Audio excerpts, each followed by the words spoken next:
What's going on, everybody? Welcome back to Fourth and Wrong. Today is Wednesday, September 18th.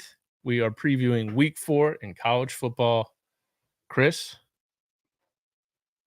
you excited for this week?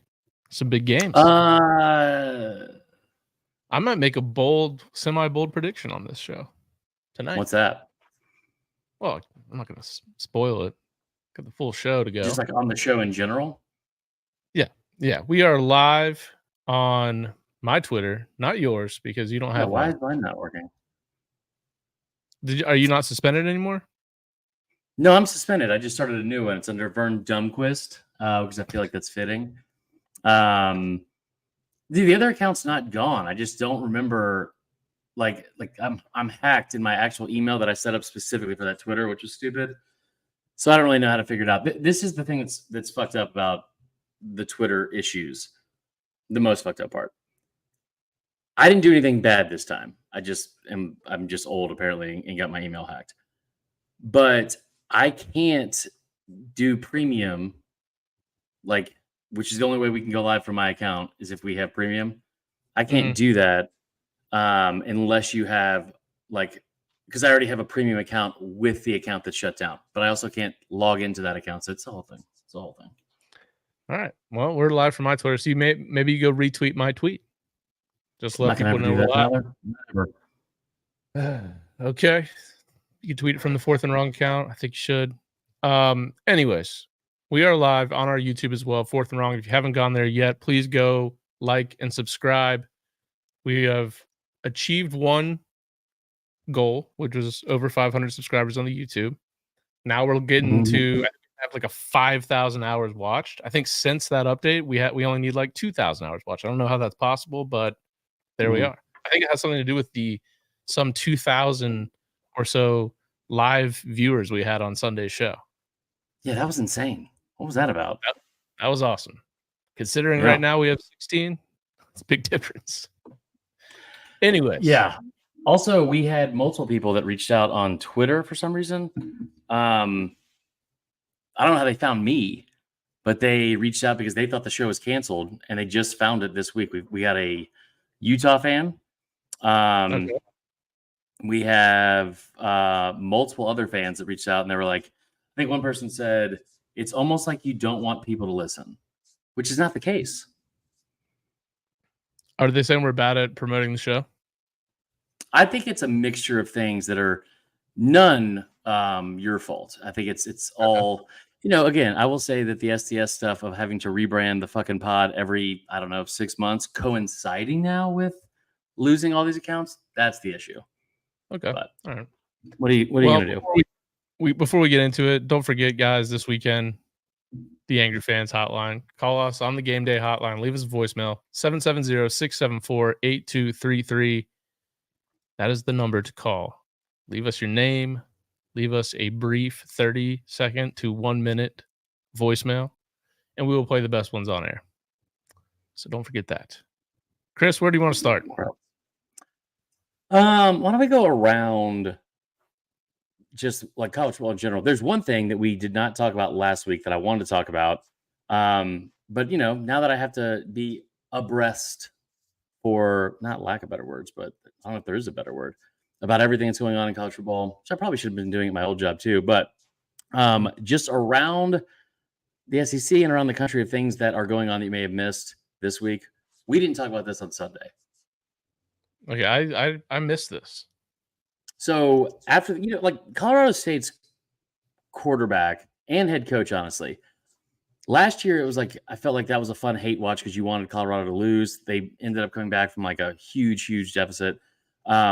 But Colorado State might be even less likable than Colorado, which is almost impossible. Their quarterback is the one that said he got $600,000 offers this offseason, which I don't feel like happened. He also at one point late in the first half ran right, trying to escape pressure, ran out of bounds without being touched, and he had a 1 yard gain, and then looked at Travis Hunter and hit him with the too small. Mm-hmm. Too small. Hit him with one of those. Yeah. And then after the game, he refused to shake Shedur's hand, and Shedur called him out and was like, said something like, "You can't fuck with me." I honestly, is unlikable as Shedeur Sanders is, this kid sucks somehow even more. Yeah, and also, I would say if there's anyone that could criticize someone and how they act after a game, it's definitely Shedeur. He also, Tyler, if you didn't see this, you probably didn't see the post-game presser. He brought his entire O-line into the press conference. A little forced? Felt a little forced. It Yeah. felt a lot like when I see like people I went to high school with that like post something about their significant other on like Facebook after they cheated. It was very much like that. It was very much like that. Yeah. Okay. All right. Well, good for Shedeur. Good for Shedeur. Too small. At the height of the camera, it does not really show as well. Here's some news. Trump trying to ruin my life again, going to Georgia Bama. Are you going to Georgia Bama? I don't think I am. Okay. All right. So then why does this ruin your life? Because last time he was in Tuscaloosa, Bama lost to LSU. Okay. All right. So you think there's a little Trump curse going on there? I mean, he was also at the national championship game, so that was nice when they beat Georgia. I'm not going to go either way because I just don't really want to. Like I'm not going to pay $400 to see us potentially lose. Oh, you want a guaranteed win? Yeah, that's all I want. Is that so much to ask? Why didn't you go to the Western Kentucky game? I didn't want to pay $60 to see us beat. So you know what? It's very, very, very specific with what I'll spend my money on now.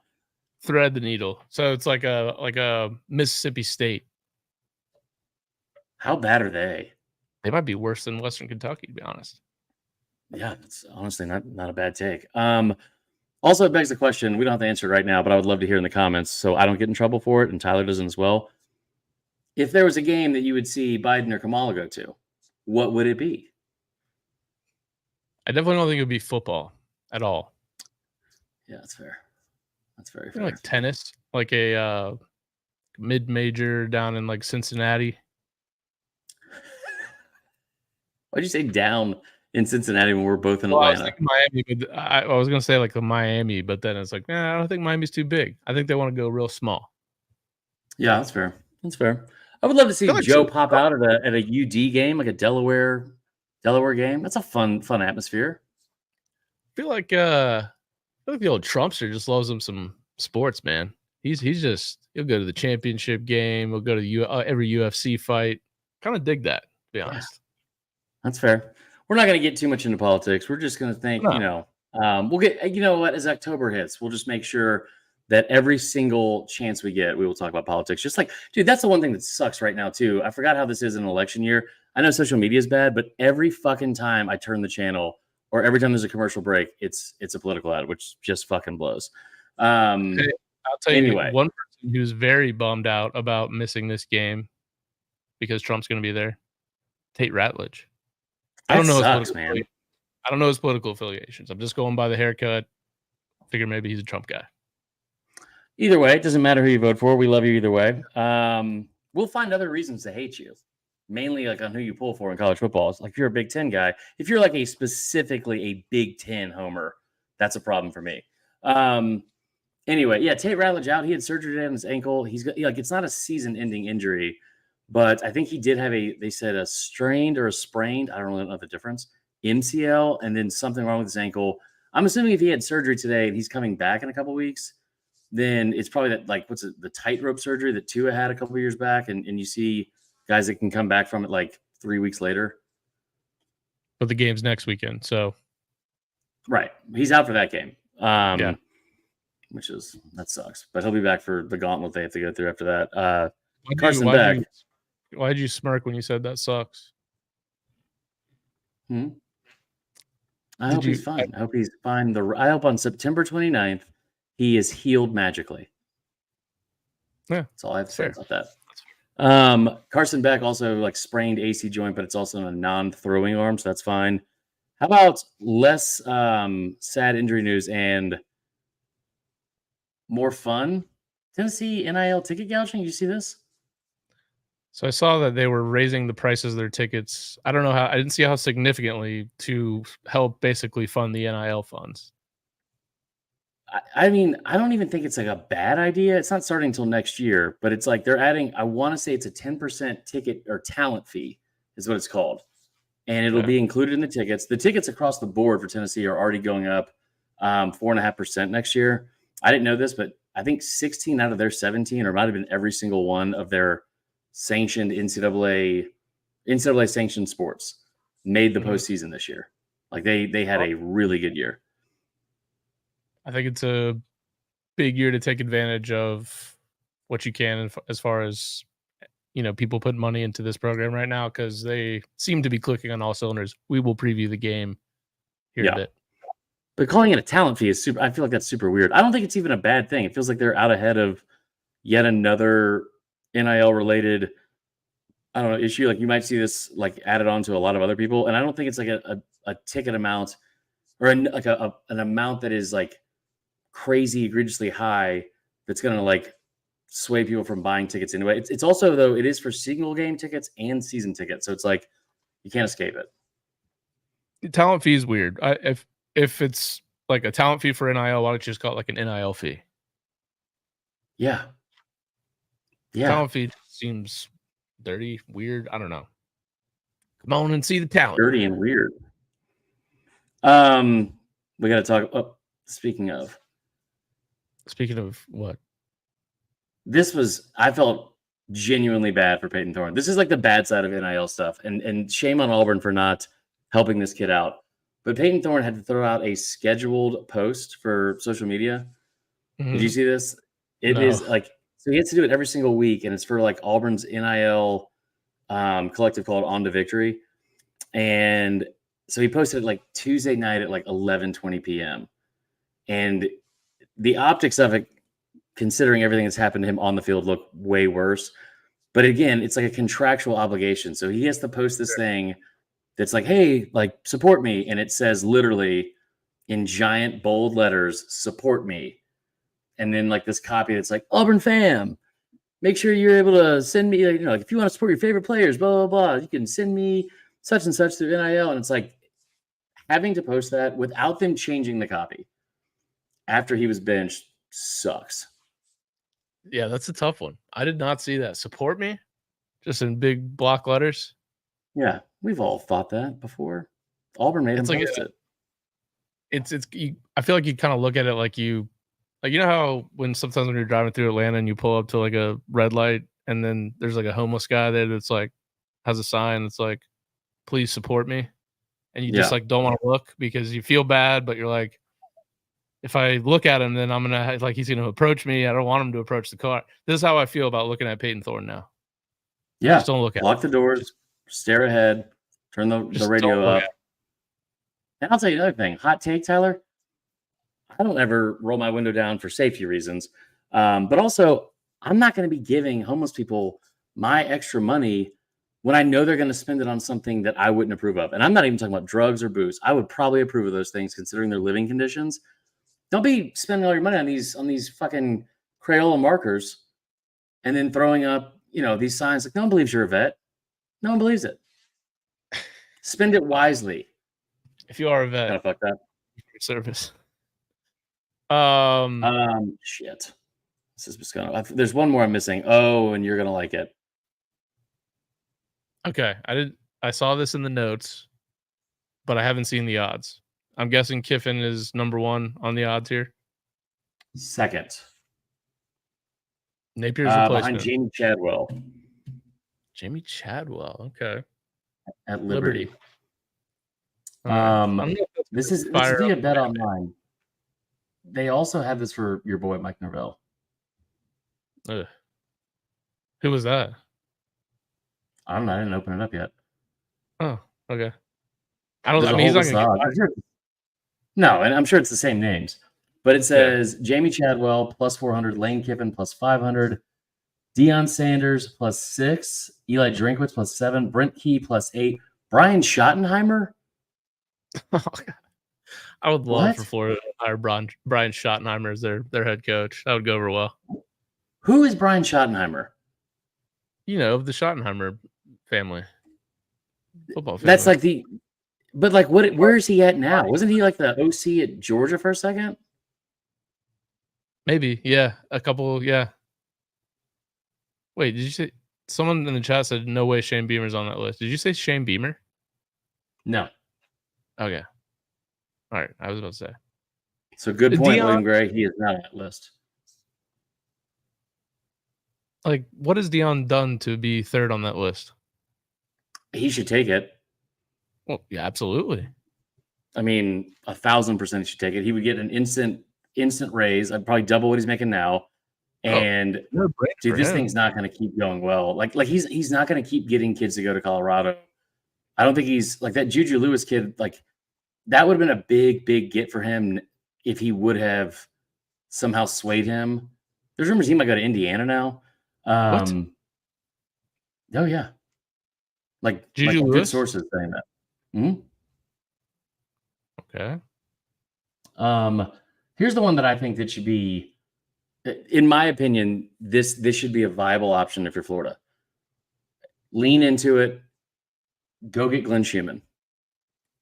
You think they go defensive guy? I mean, last 3 guys they've gotten were offensive guys, but getting him away from Georgia, getting somebody that's like, there's nothing. Like you don't look worse for going to get a guy from your rival, even though your rival is currently beating the shit out of you every single year and is going to continue to do that. But you got to get something away from them. I feel like this would be I don't know how he would be as a head coach. He's also like fucking 12. I think he's 33 or 34. But I feel like he should be in the top 5. Did Schumann go to Georgia? I think he went to Bama. Oh. Willie Gray, let me know, because I know he was but William Gray says there's no way he would go to Florida. There's no head coach experience. Everyone that they have hired as their head coach. No, you're not. Okay. All right. Mullen did, and then that ended up going very poorly. So did Billy Napier. That's very true. Yeah. Anyway, rounding it out, Chris Kleiman, Matt Rule, Josh Heupel, Brent Venables, Lance Leopold. The only one out of that entire group that I think is remotely possible, maybe 2, is Kleiman and Leopold. Here's the thing, too, about going after an assistant coach. If they try to go after Lane, which they will, because they're trying to make a splashy hire, there's no reason why Lane would leave Ole Miss to go to Florida right now. Like because the upside it's just not there. Like the risk is so much worse or more than the reward. But Leopold, I could see, especially with the start Kansas has had this year. And then Kleiman, maybe. I don't know. I think Kleiman's a really good coach. I wonder how important, like, the Kleiman, for example, like I have no idea if he's a good recruiter. I know he's not landing like the best players in the country, but it is Kansas State. Does it even matter with an IL these days? I don't know, but I think that'll be a good hire. We'll see. Yeah. I don't think Napier's going to be around, but how about that guy that tried to break the news that he was going to be fired? Is he fired? No. Dude, okay. Again, I really there's just no way. Like he probably should be, and what Florida should probably do is they should just clean house and get rid of the president, the AD, and the head coach for football. You cannot let Scott Strickland make another hire. Like you absolutely cannot do that. So I don't know the order of it that it's in, because I feel like Strickland deserves to go ahead of Napier, but Napier is the one having to go out there and play 9 more games. If they lose this weekend in a game that's on the road, even though they're only like a 3-point favorite, yeah, he would have to, like, if he loses to a team that just got fucking boat raced by Toledo, I would assume he would have to be gone. Yeah, I would think if they lose this weekend to Mississippi State, he'll be gone. Before Monday. We'll see. Let's talk about the slate this week. You got some hate watches that you want to get into?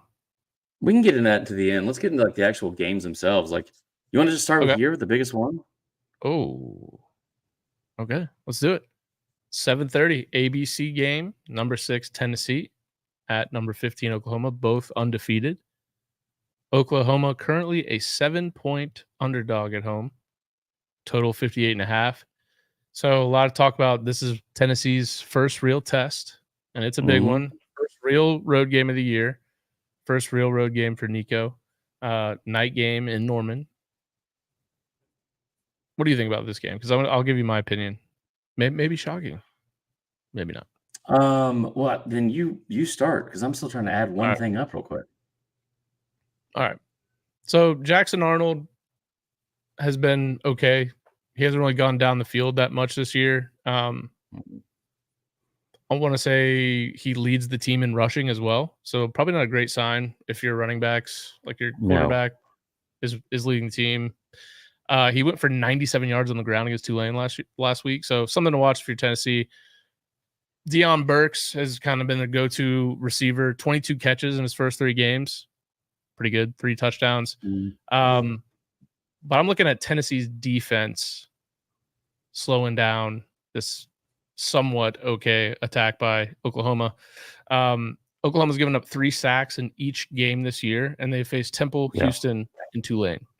So now you put Tennessee in there. I think Jackson Arnold's going to be under pressure. This game is giving me 2013 Florida State Clemson vibes. Tennessee kind of up and coming. They got a star redshirt freshman quarterback going on the road, hostile environment at night, national game, looking to put their name into the relevance of the national stage. And I think Tennessee goes in there. I feel like Heupel's probably a little, he's a Sooner, but I think didn't he get replaced by Lincoln Riley? He got fired. Yeah. So I think he's want to stick it to the boys. We already know that he's a dickhead.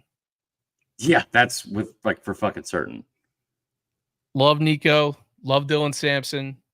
Love Deshaun Bishop even. 2-headed monster at running back. Dante Thornton, big play receiver. He has 5 catches, averaging 33 yards a catch. That's pretty good. I think Tennessee goes into Norman. I know everybody's talking about how it's, Nico's never really faced a test like this on the road. I think Tennessee goes in boat races. All right, so that is not what I thought you were going to say. By the way, I went back and looked. Oklahoma has been a home underdog once in the last 10 years. Dude, I would imagine that if you keep going back, it probably went even further back than that. Also, side note, fucking CFB stats was going back to 2009 for the past several years. I could look up so many years of stats, and now it stops at 2016. I don't know why. Dude, By the way, real quick, they were the home dog once. It was in 2016. They were number 14 in the country, and number 3 Ohio State came to town. They were +1 at home, and they got crushed 45-24. Right. I think something even worse happens this week, Chris. I'm going Vols 48, Oklahoma 13. Absolute domination. Holy shit! I don't think it'll be their presence on the national stage. They're ranked number 6 right now, right? Yeah, I do. But if you go into Norman, who Oklahoma's they're number 15, undefeated. It's been a home underdog one time in the last 10 years, and you beat that ass.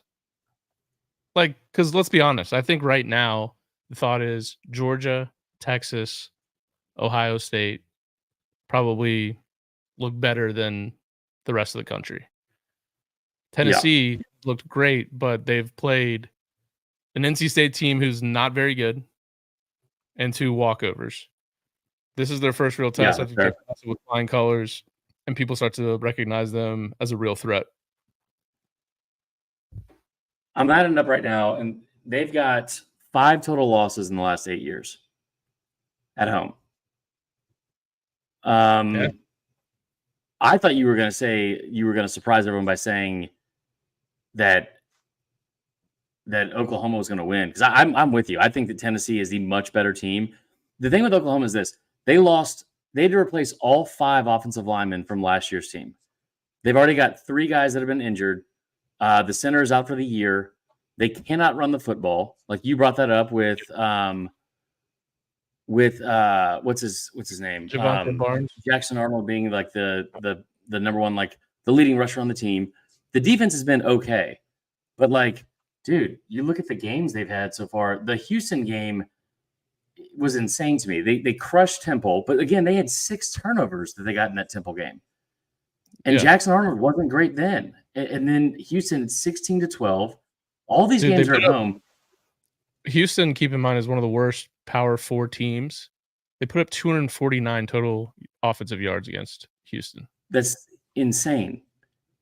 I don't know how that's possible. A week ago, this game against Tulane there were some people that were jumping on this late. I remember talking like in our Locked On thing the week before when they were playing Houston. Everyone was on like Oklahoma covering that spread because they came out of the gates 51-3. The game against Houston, I think, started at like 26.5, and there was like it got up to like 32 at one point. That is a 4-point game. And then Tulane, man, I'm looking at it right now. The score going into the fourth quarter was 24-19. And they just like they were up 21-6 at the half. Keep in mind they scored at like Tulane scored with like less than 30 seconds left in the first half. So they didn't necessarily dominate. They didn't put up a bunch of yards offensively against them in the first half. But the second half, they were nowhere to be found. And, like at home, I feel like you kind of got away with one there because that game was very, very close for a lot of the second half. I don't think Oklahoma's that good. I think the defense could be good. I think Stutzman is really good. They have arguably the best linebacker and best safety, like top 5 at each position in the country, arguably. Mm-hmm. But Tennessee, I don't care who they played because they played no one. Like they have played no one. Chattanooga, Kent State, and then a NC State team that I don't think is very good, but still, you beat them 51-10. They're not that away bad. From home, right? And NC State also struggled with Western Carolina and Louisiana Tech last week. I don't know if you watched any of the Kent State game. It was like every time Dylan Sampson like broke through the line of scrimmage, it was like watching a fucking Make-A-Wish kid like scoring a touchdown in a spring game. It was like they were intentionally letting him score. It was ridiculous. But I don't think that Oklahoma has the offensive firepower. Nico might get frazzled early, but you got to play a 60-minute game against them. And there's just no chance that they're going to be able to keep up with them offensively for 60 straight minutes. I mean, I hate to say it, Moz from Oz, but like, an Australian OU fan. Nobody would love to see Tennessee lose this game more than me. I think it'd be hilarious. Even after I said they were the best team in the country on Sunday's episode. I just don't think Oklahoma has enough to keep up with them. And like the offensive line stuff is the most concerning part for sure. But they got issues across the board. Here's the one thing I will say that could be in their favor. You look at Tennessee's last 5 big games, like big true road games. And I mean, you could say 6, but I'm basically just throwing out the game at Vandy in 2022. But dating back to that Georgia game in 2022, they are 1-4 in true road games. And they have, again, I'm not including Vandy, lost 27-13 to Georgia in 2022. Starting last year, they were 1-3 on the road with a 13-point loss to Florida, who was 5-7. They blew a 20-7 lead against Bama on the road and lost 34-20. Didn't score in the second half. Beat Kentucky by 6, 33-27, and then lost to Mizzou 36-7. All 3 of the losses last year on the road were by double digits, and the offense was anemic in the second half. I do think this is a different team. I think it's a much different situation. Oklahoma better hope that they get a lot of turnovers and that home crowd is like deafening, because I feel like that's the only way they're going to have a chance in this game. And maybe that happens because it still is Oklahoma, right? I don't see it. I don't see it happen. I think Tennessee wins big. I won't say you said by 48-35. Every time you bend down, by the way, it starts muffling your voice. Oh, good. Cool. I've been doing that mostly the entire show. I don't think about 35. That feels like a lot, but I will say Tennessee 38-21. Total 58.5. So Yeah, mine's definitely over. Wait, no, mine's not. Yeah, it is. Okay, but barely. So I don't think my score would be too crazy, to be honest. I think Tennessee's going to make a statement on Saturday night, so it'll be interesting to watch. What do you got next? A game that I thought was going to be a lot better before the season started. Yeah, this is I feel like this is the first true week where we're going to get the weird vibes with the 3:30 CBS game being Big Ten, because this is the first Big Ten game for both these squads, like in terms of Big Ten v Big Ten. 3:30 CBS, number 11 USC at number 18 Michigan. Michigan currently a 6-point underdog at home, total 46.5. So I went back. The last two times these two teams played was 2006, 2003, both bowl games, I believe. So it's been a while. I think those are the only two times they've played in the last 30 years. Yeah. USC won and covered both, but that was obviously when USC was at its peak. I gotta be honest. Davis Warren, don't like him. Alex Orji, what? Oh, yeah, I saw that. Big Noon is super weird. Ohio State Marshall. Okay, maybe Marshall's good. I don't know. Alex Orji doesn't scare you through the air, at least. But Davis Warren, not very good. Michigan put up 284 yards of total offense against Texas, and a lot of that was in garbage time. Yep. They followed that up, or I guess they started the season with Fresno State and only put up 269 total yards in that game. And I like USC's defense. They out yarded, if that's a word, their opponent by 345 yards last week. Utah State 48-0. I think USC is different on defense. Obviously, Dylan Edwards has not been good this year, or he hasn't got it going. He split carries with Mulling, the Mullings kid, Khalil Mullings, I think his name is. Right down the middle, they have the exact amount of carries, and the other kid's he averages 3 more yards per carry than Donovan Edwards. So he hasn't really been a factor. I don't really know any of their receivers. I mean, their only receiver is the tight end Colson Loveland, who's had a good year, 19 catches on the year already, but they just don't scare me at the offensive skill positions. And I think USC, like they battled an LSU team that had a lot better skilled players. And while they did kind of give up some yards, especially in the air, ultimately I just haven't liked Michigan on offense at all. And I think USC's improved on defense, and I love their offense. Michigan has been a home dog 4 times over the last 10 years, 2-2. So no real edge there. So I'm going lower scoring because I think Michigan still does have a decent defense. And I just don't think they get it going much. USC 24, Michigan 17. So I like that. I will say that the line being at 5.5 is my least favorite. Just the worst. I see Michigan +6. Okay, that makes me feel better. I mean, I would pick USC either way because they're. I know they're on the road, but you brought this up. You said they out-yarded Utah State by 300 yards. Utah State's not any good, but you said that was last week. I think it's a very, very big point here that it was not last week. It was 2 weeks ago. They're coming in here, and I'm not bringing that up to give you shit. I'm bringing it up because they got a bye week coming into this game. And, I think that Lincoln Riley has definitely heard all of the national shit talk that goes on about him. And that game against LSU, I thought was an eye-opener for a lot of reasons because LSU is a good football team with at least a lot of good talent. And they had a lead in the fourth quarter in that game, and USC was able to put the clamps down defensively. I think they outscored them 14-3 in the fourth quarter. Nussmeier is one of the better quarterbacks in the country, and they were able to – Miller Moss outperformed him, I thought, pretty well.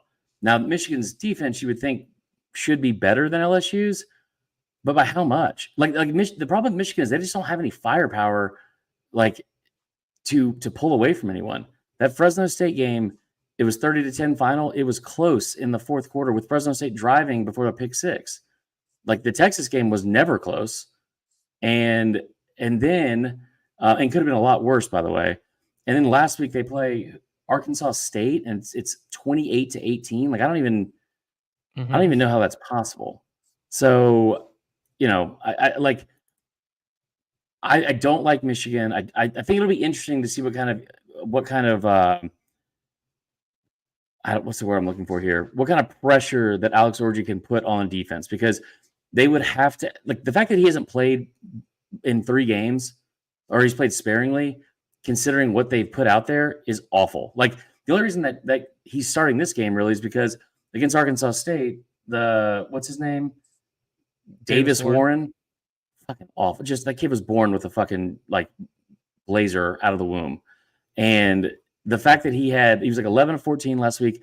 The only 3 incompletions were all 3 of them were interceptions. You can't be worse than that, right? You would think. I like USC. I like USC by double digits. I do like what you're saying. I think it'll be low scoring, but mainly because Michigan's so inept on offense. So I will say the line's 5.5. I think we said the over-under is 44.5. I will say that USC wins 46.5. 46.5 now? That's interesting. Mm-hmm. I'll say 31-13. Ooh. That's a beatdown. What did you say? I said 24-17. All right. Next game here. Oh.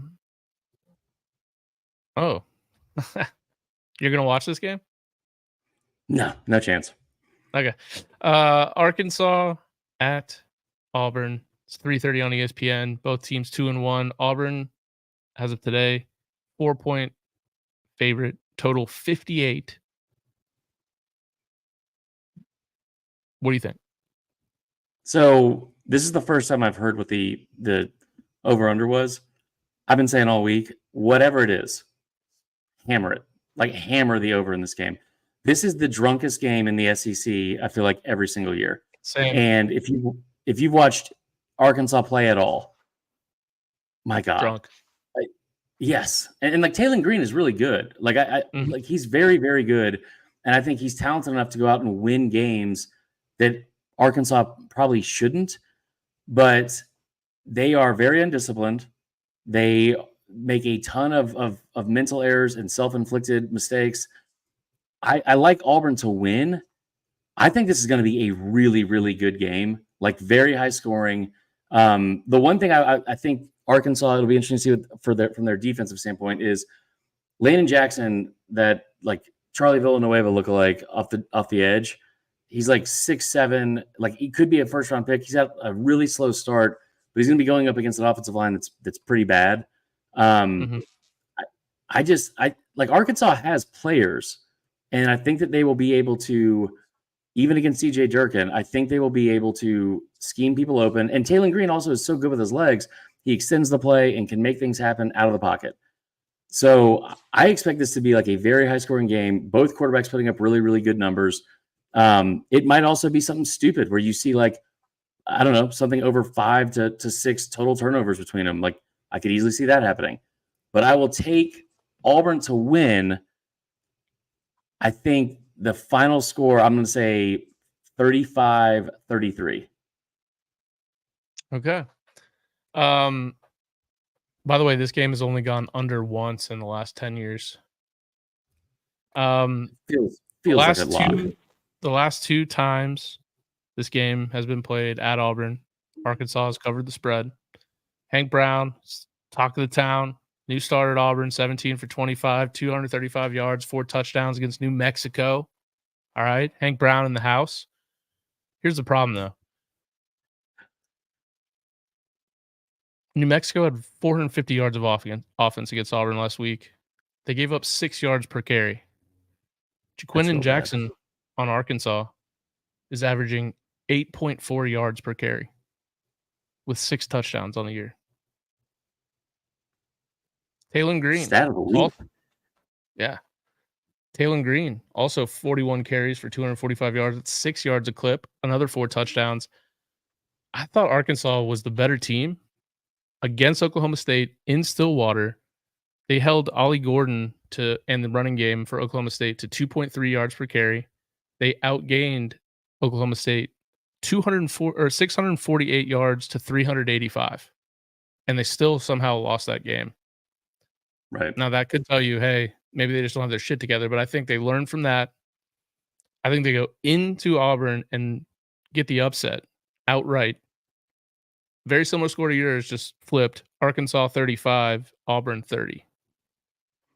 I don't hate that at all. I mean, like everything you're saying makes sense, and like that is one thing. I had to watch a lot of that game last week against my will with Auburn, New Mexico. Now, I thought Hank Brown was fine. He was also missing Cam Coleman, who's probably their best receiver, like talent wise. Even though Lambert, whatever his name is, like Keandre Lambert, has been really good as well. Yeah, I don't know. Like New Mexico was like picking up plays at like in yards at will against them, especially in the first 2.5 quarters. Mm-hmm. New Mexico is actually fun to watch. I don't know if you saw one of my T-Hawk After Dark segments, but I was watching New Mexico. Was it Arizona? I don't know. Yeah, it was. They're fun to watch. They actually are pretty good offensively, but Arkansas is better. Got better talent. I like Taylon Green, Andrew Armstrong already with 18 catches on the year. I think they go into the Plains there in Auburn and take a victory. Get the dub. I like it. What about this one real quick? Okay, so number 24, Illinois, undefeated at number 22, Nebraska, also undefeated. 8 p.m. night game on Fox on Friday. Dude, it's going to be pumping in Lincoln. Nebraska -9, total 43.5. This is the first time that both teams have been in the AP top 25 at the same time since October of 2011. It's the best start for Nebraska since 2016, which is also their most recent bowl season. And Illinois is 3-0 for the first time since 2011. So this is rare air here, Chris. Wanted to throw this out there because I thought it was kind of funny. Matt Rule said first 3 games were preseason games. This is when the real season starts. Did you know, Chris, that one of those games was Colorado? I did know that. So obviously everyone knows about the Dylan Raiola story. He's been very good. 74% completion percentage, 670 yards, 5 touchdowns, only 1 pick. Their defense only giving up 2.5 yards per carry on the ground right now. So I like Nebraska, but not a lot of people are talking about Illinois here. They rank second nationally in turnover margin at +8. They're tied for 5th in turnovers forced with 9. They have a corner who is one of 4 FBS players with at least 3 picks on the year already, Xavier Scott. And they're 12th nationally in pass efficiency on defense. So Illinois is going to have some stuff for Raiola. Now, ultimately, I think Nebraska gets it done at home because, like I said, the environment there right now is probably one of the top environments in the country right now when it comes to home stadium. I like Illinois to keep it within the number here because I think their defense, I was reading, likes to use disguises on defense. I think they're going to try to trick Raiola. He's a true freshman still, after all. But I think Nebraska pulls it out and moves to 4-0. The story lives on. 24-17, Nebraska. Low scoring. So I don't. You said 24-17. I'm kind of with you on that. I don't feel like they're going to cover 9 points. That feels crazy. First and foremost, I've been wanting to talk about this for a couple weeks, and I keep forgetting to. Dylan Raiola doing the Pat Mahomes cosplay is hilarious. And if you haven't seen this, before the games, he does like he already looks like him, and that's fine. But he's been getting like a ton of shit on social media because before every game he does like exactly what Mahomes does, and people put like a side-by-side like video where he like runs down to the, I guess, like in front of the student sections, like doing this, and then does some weird little hop and says, "Let's go!" Like identical to Mahomes. Yeah, it's weird. It's very weird. But so here's the thing: he's 18. I did the whole fucking Nomar Garcia Parra batting stance until I was like, my senior year of high school, which is fucking ridiculous. That is. You did the whole straps on the glove and everything. All of it. Horrible. Yeah, that's horrible. I will. Fuck you, Tyler. I will say, I was 17 or 18 years old. Like, he's still a kid. The funniest part of all of it, though, is that he's now being asked about it, and he's just like completely denying it. Like, no, I'm not doing that. Like, so I do love that part. Dude, I don't know anything about Illinois. I love the stats you brought up. I think it'll be a lot closer than people think. I don't trust Nebraska with a nearly double-digit point spread. I do think that they are a lot better than a lot of people thought they would be this early in Matt Rule's tenure. I think Raiola will probably come back to life a little bit because this will be the best defense he's faced. Dude, Illinois also did go on the road, or was it at home? They beat Kansas earlier this year, which a lot of people thought Kansas was going to be, a better football team. I think they were ranked at the time when they beat them too.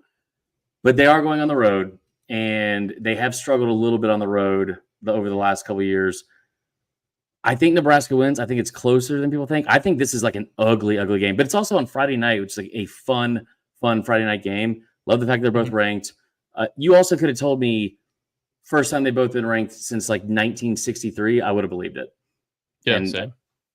No idea it was 2011. You remember those old 2011 squads on Nebraska and Illinois? No, those things. Like if it's not Juice Williams or what was the running back? Like, was it Mendenhall or? Oh yeah, Rashard Mendenhall. Mm-hmm. I bet he was on that team. No, I think he was in like 2005. Okay, well, I'll look it up while you give me a prediction. Yeah, they went to the Rose Bowl, I think in like 2004, 2005, sometime around then. Chris's team, LSU, played him in the Sugar Bowl in 2001. I think that was like Kurt Kittner. Anyway, I'll take Nebraska to win. I don't think they're going to cover. This is not a game I would bet on by any means. But you said the total was what? I said the total is, it's low, 43 and a half. 42 and a half. Yeah. It was 42 and a half. I will take, honestly, I think it'll be a similar score. I'll say 23-20 Nebraska. Okay. Yeah, I was trying to look up maybe some players from the 2011 squad. But fire off that tweet. Nothing better than just sitting with your boys and just calling out random 2011 fighting Illini. Ron Zook fired after the team lost the final 6 games of the regular season. So it didn't go well for them after they got ranked. Oh, God. That's tough. All right. Oklahoma State, Utah. Love this game. Didn't have it on my sheet, so I don't have the odds in front of me. Do you have them in front of you? I will pull them up. I was shocked because it's a top 15 matchup. It's in Stillwater, and Utah is a 1-point favorite currently, and the over-under is at 54.5. It opened at 52.5, but it's currently at 54.5. Is Cam Rising playing in this game? Dude, both of these quarterbacks have a combined age of 49 years. I'm serious. Is Cam Rising playing this game? Like, I never know if he's playing in any game in the last 3 years. He is playing, but I'm not. That wasn't a joke. Bowman and Rising are 25 and 24 years old. Like, it's unbelievable. He injured his hand after quote colliding with a water cooler on his way out of bounds. That's how he got hurt. He's old. Yeah, that's true. I'm guessing Rising's playing if they're a favorite at Stillwater. Yeah. So we'll go with that. I just always like Utah, man. Like, they always show up. I mean, they held Baylor to 223 yards of total offense. I mean, they were cruising in that game until Rising went out. Right. I just trust Utah until they prove me otherwise. Again, I thought that Oklahoma State was not the better team. Ollie Gordon's kind of have a weird. He's rushed the ball already in 3 games, 61 times, and he has 194 yards. That's insane. 3.2 yards per carry. Like, he's just not really getting off to a great start. I'm just going to trust Utah to go in there and win this game. I think it'll be low scoring again because I like Utah's defense. Give me Utah 23-20. So I like everything you're saying. I watched that Oklahoma State game. I think against Arkansas, I think they were gifted a win there. It took a lot of penalties and a lot of mental mistakes for them to come back in that game. They're not really built to come from behind either because of the way their offense is set up. So, if they can't get Gordon going, which I'm assuming they probably won't against a Utah team that is all like their identity has been for decades, just like defense, right? Like playing like just very, very gritty, low scoring. They're like a Big Ten team, to be honest. So also at some point we need to talk about the Hulu doc or series about Mormon wives because it's fucking incredible. So it's probably what we should talk about instead of this game, but they're both ranked. Anyway, the thing with Utah, and it's hard to figure out like how much stock you want to put into this. Last year in road games, they were 1-4, but they were also without Cam Rising. The thing that and they were really bad, like on offense. Really bad. They beat Baylor on the road, who was god awful, but they lost at Oregon State by 14. They lost, or actually they beat Southern Cal. That was one of the wins. So I guess they were 2-4. Sorry, but lost to Oregon 35-6. Lost to Washington 35-28. Lost to Arizona 42-18. They were on the road against Utah State and they won that game. I think they should win. It feels like Oklahoma State has gone under the radar and has a pretty good team that no one is talking enough about. Like I feel like between these two teams, the ranking that is probably less justified is Utah's. Like Utah's ranking is probably because of their quarterback, their head coach, and the logo on the side of their helmet. Whereas because they haven't really proven that much so far in any game they played. Oklahoma State has already had to win one tough game. They are at home. I'm going to take Oklahoma State to win. I think it'll be low scoring, like very, very low scoring. I'll say 24-20. Okay. What did you say again? 23-20. Utah. Boom. Let's get into the shit. All right. You're so excited. I already know what you're about to pull up. Yep. We're going to do a new segment, like moving forward. And because sometimes, like this week, there's some good games. But as you guys know, if you listen to us still, we don't know shit about Illinois and Nebraska. We'll pull up all the stats. But what we do know is at some point on Saturday, there's going to be a lull in good games or just a slop fest in shitty games. So we have a new segment, like sub-segment of our preview for games, and it's what games we're going to hate watch and what's the worst game of the week. Now, listen, this might not be the worst game of the week. That could be a number of other different games. It's not even the only hate watch. This is a hate watch game for me.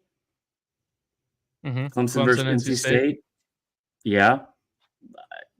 Minnesota, Iowa, I think you would just hate that just based on Minnesota, Iowa. I mean, I don't hate either one of these teams, but I would hate to watch the game. This is more of I would hate to watch it. I'm not going to hate watch it. I would hate to watch it. I was going to say that's a hate yourself watch. Like if you're really just going through it. I think that's a good candidate. Squad lose to Memphis and Cal. You want to really hate yourself even more? Just go watch Minnesota, Iowa. Florida State's going to lose this weekend. They're going to lose Florida out. State's 0-3. They're going to go. Have you kept up with this on Twitter at all? I've taken a very great cleanse from the socials. Much needed. Tyler, one of the most talked about things in college football Twitter this week is Cal Twitter and how hilarious they've been.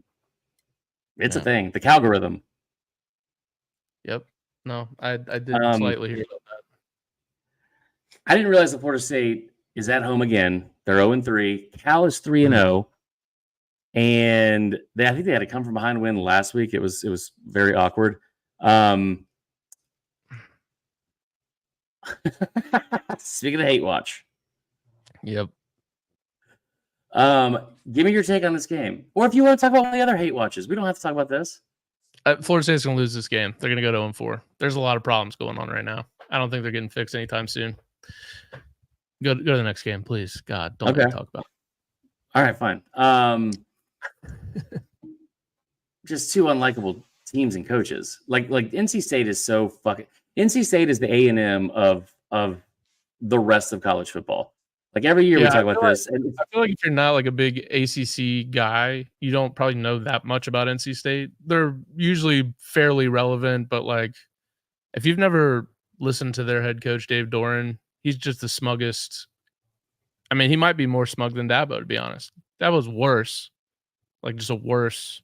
I don't like him at all. Right. But Doran is a smug man. Very smug. Do you remember what he said after they beat Clemson last year in this game? I don't. Why don't you bring it back up? I think he said he told Steve Smith or someone on game day to shut the hell up, or called him like a dumbass because this wasn't a basketball school, because they beat a pretty average Clemson team by like 6 or 7 points. This game is at home for Clemson. They are a 20.5-point favorite coming off a bye, and the offense finally looks good against App State. They went up I think they won 66-20. Yeah, I think NC State's a bad team. I think it's also a revenge game. I don't know how I feel about it either way, but I feel like whoever loses this, I can't wait to see the post-game presser. This is both of these people suck in general. And Dabo was somewhat relatable and likable this week because he said he watched YouTube TV. And was like he was in awe of the four screen thing. So good for him. He's coming to life. Not taking the boomer vibes though. No. Yeah, I'll see that little YouTube thing. First of all, y'all know that YouTube's actually got a television now, and they've got this thing on Sundays, and they've got this. They call it the quad box because there's 4 of them, right? Four screens of ball right there, right on your one TV. Y'all heard about this? YouTube's on your computer, Tyler. You see this crap? I was like, what the crap? Anyway, the post-game press conference will be worth it. The game will suck, but that is the other hate watch because I hate both of those head coaches. All right, last thing, sneaky good games. We'll get out of here of the week. Tyler. Dude, they're a 20.5-point favorite. That's insane. I ain't gonna let some smart ass kid get on this phone and create this stuff. Miami USF.